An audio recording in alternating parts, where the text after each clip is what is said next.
Ito, gamit ang kantang Kabataan Pinoy, nais kong gumawa kayo ng isang sayaw na itatanghal ninyo ngayong araw. Wait, kuya, so kaming choreographer? Kayo nga ang mangunguna. Inaatasan ko kayo. Ready na ba kayo? Yes! Ready na!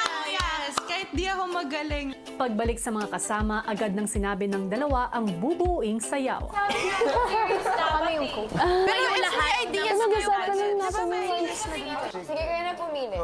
Ako si Carmel. Clifford. Anton. Ashley.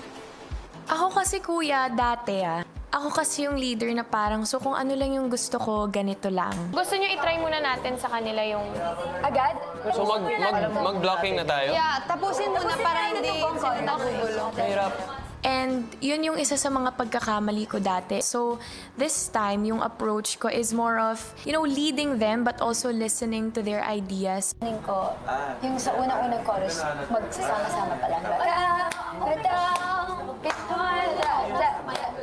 What if yung first verse is for the girls?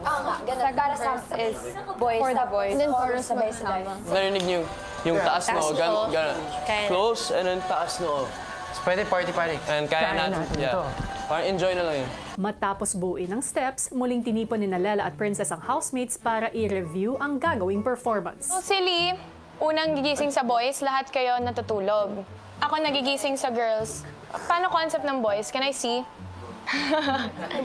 Okay. Bro, ba't mo lang... Ang iniiwasan ko po talaga is ayoko po magmukhang bossy, kuya. Tapos, okay, stop.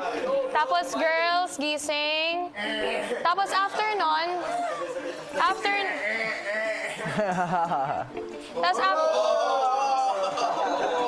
Honestly po, yung iba out of focus rin.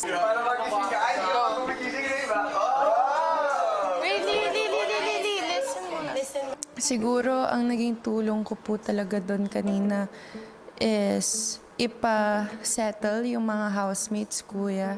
Okay, tapos after nun, tayo na yung girls din.